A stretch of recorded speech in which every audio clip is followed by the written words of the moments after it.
अस्सलाम वालेकुम, मैं हूं Sumera Parveen, clinical psychologist from Sadaqat clinic Karachi. आज जिस टॉपिक के ऊपर हम बात करने जा रहे हैं वो काफ़ी सेंसिटिव है और इसका नाम ये है कि तब्दीली या चेंज आते आते ही आता है। हमारे पास जब फैमिलीज़ पेशेंट्स को एडमिट करवाती हैं तो सबसे पहले जो एक प्रोसेस होता है वो डिटॉक्सिफिकेशन यानी नशे को जिस्म से बाहर निकलना होता है। इसके बाद जो हमारे प्रोसेस होते हैं वो ब्रेन चेंजेस यानी कि केमिकल इम्बैलेंसेस के ऊपर वर्क करके पर्सनालिटी चेंज तक का सफ़र तय करना एक मरीज़ के लिए जो है वो रिकवरी कहलाता है।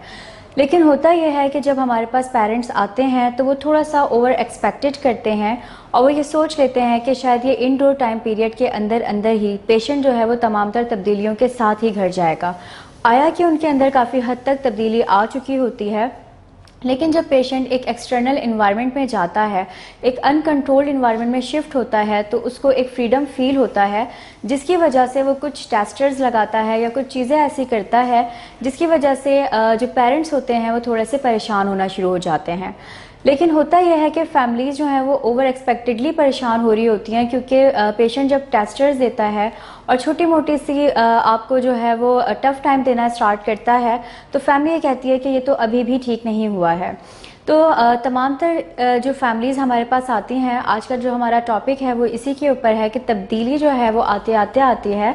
क्योंकि जब हमारे पास पेशेंट्स आते हैं तो एडिक्शन भी कुछ पेशेंट्स की 2 साल पुरानी होती है, कुछ की 4 साल, और इवन दैट के हमारे पास ऐसे केसेस भी आते हैं जो 15 इयर्स जो है वो एडिक्शन को हो चुके होते हैं या 20 इयर्स जो है वो एक्टिव एडिक्शन में उन्होंने स्पेंड किए होते हैं।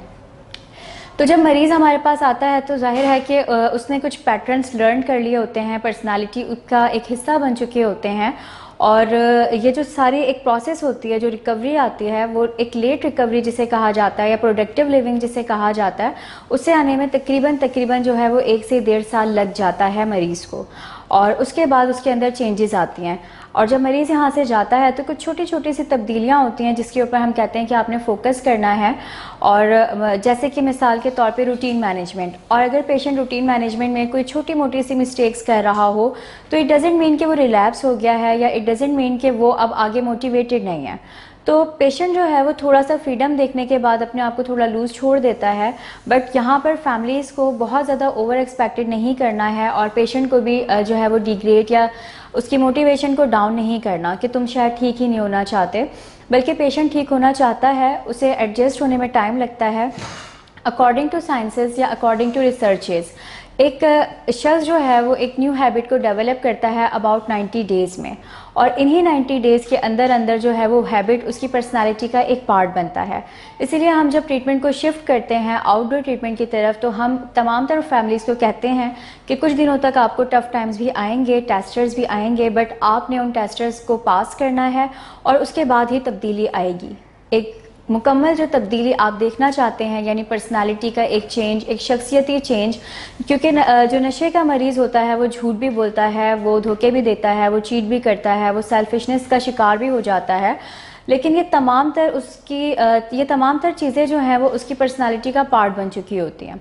अब एडिक्शन तो नहीं है, नशा भी नहीं है, लेकिन होता यह है कि एडिक्शन और नशे के हट जाने के बावजूद भी केमिकल इम्बैलेंसेस और लर्न पैटर्न्स काम करते हैं। तो जब ये केमिकल बैलेंस होते हैं मेडिकेशंस के थ्रू तो पर्सनालिटी का एक बड़ा चेंज आना स्टार्ट होता है, जो कि आते आते ही आता है, जिसके लिए हमें बहुत हरी नहीं करनी, बहुत अर्ली नहीं करना है कि फ़ौरन से वो तब्दीली आए और पेशेंट बिल्कुल हमें जो है वो लाइक का फरिश्ता लगने लग जाए, तो ऐसा नहीं हो रहा होता। थोड़ा सा टाइम लगता है, उसके बाद पर्सनालिटी में चेंज आता है। जैसे कि मरीज़ पहले केयरिंग था वो केयरिंग भी होता है, वो सच भी बोलना स्टार्ट कर देता है, वो जो है वो आपके साथ अपनी मोहब्बत शो करना स्टार्ट कर देता है, आपके लिए जज्बात दोबारा से उसके दिल में बहाल होना शुरू हो जाते हैं। लेकिन जितने भी एडिक्शन के अफेक्ट्स होते हैं जैसे जैसे वो कम होते जाएंगे, आपका बेटा या आपका प्यारा वापस आता चला जाएगा। तो आज जो मेरे टॉपिक का मकसद है या जो मैसेज मैं आज फैमिलीज़ को देना चाहती हूँ वो यही है कि आपने बहुत ज़्यादा जो है वो जल्दी में नहीं रहना है, तब्दीली आते आते ही आएगी और हर पेशेंट जो है वो एक प्रोडक्टिव लिविंग तक ज़रूर जाता है। तो अगली वीडियो तक का इंतज़ार कीजिएगा। होपफुली कि आपको मेरा मैसेज ज़रूर पहुंचा होगा। हम फिर मिलते हैं। टेक केयर, अल्लाह हाफ़िज़। छुड़ाना इतना मुश्किल क्यों है? नशे का मरीज हर रोज नशा छोड़ने की बात करता है और फिर चाहता है कि खुद ही ऐसा कर गुजरे।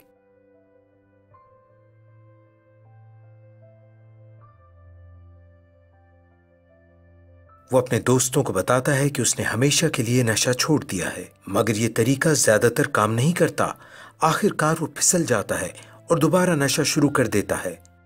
پھر بہت ندامت ہوتی ہے۔ نشہ چھوڑنا اتنا مشکل کیوں ہے؟ نشہ چھوڑنا مشکل اس لیے ہے کہ یہ ایک دماغی بیماری ہے۔ نشہ کرتے رہنے کو دل چاہتا ہے، حالانکہ نشہ ہمیں برباد کر رہا ہوتا ہے۔ نشہ چھوڑنے کے لیے مدد کی ضرورت ہوتی ہے۔ ہمارا دماغ کنٹرول ٹاور کی طرح سگنل بھیجتا ہے تاکہ ہم جان لیں کہ کون سا کام کرنا ہے اور کون سا نہیں۔ وہ ہمیں دوسرے راستے بھی بتاتا ہے۔ نشہ کرنے سے دماغ کے کیمیائی سگنل بدلنے لگتے ہیں، آپ کی پسند اور ناپسند بدل جاتی ہے۔ پھر آپ وہ کرتے ہیں جو نشہ آپ سے کرواتا ہے۔ آپ پوری طرح نشے کے قابو میں آ جاتے ہیں۔ دماغ میں مزے کا مرکز تب متحرک ہوتا ہے جب آپ کھاتے ہیں، آپ کو پیار ہوتا ہے یا پھر کسی مزیدار تجربے سے گزرتے ہیں۔ دماغ کا جو حصہ آپ کو مزے کا احساس دلاتا ہے وہ بھی نشے کا رسیا ہو جاتا ہے اور باقی چیزوں سے منہ موڑ لیتا ہے۔ نشہ ایک طرح سے دماغ کو اغوا کر لیتا ہے اور دماغ کے لیے نشہ سب چیزوں سے زیادہ اہم ہو جاتا ہے۔ جب کوئی نشہ کرتا ہے تو پہلے پہل اسے کیف و سرور ملتا ہے، مزہ آنا اچھا لگتا ہے، مگر وقت گزرنے کے ساتھ ساتھ سرور اتنا بھرپور اور دیرپا نہیں رہتا۔ ایک طرح سے نشے میں برکت نہیں رہتی اور پھر بس ہر وقت نشہ چاہیے۔ نشہ نہ کریں تو بہت سیاپا ہوتا ہے۔ اسے کہتے ہیں کہ آپ کو نشے کی لت لگ گئی ہے، مگر آپ کو اس طرح نشے کے چنگل میں پھنسے رہنے کی ضرورت نہیں۔ نشہ چھوڑنا مشکل ہے مگر یہ عین ممکن ہے۔ دنیا میں روزانہ لاکھوں لوگ نشہ چھوڑتے ہیں۔ اگر آپ کو یا آپ کے کسی پیارے کو نشے کی بیماری ہے تو مدد حاصل کیجیے۔ صداقت کلینک سے مدد حاصل کیجیے۔ یہاں سے نہیں تو کسی سے بھی مدد حاصل کیجیے، پر مدد ضرور حاصل کیجیے۔ مدد حاصل کیجیے، مدد حاصل کیجیے۔ A public service message by صداقت کلینک۔ ابھی کال کیجیے مری 0300 741 3639، کراچی 0314 686 5271۔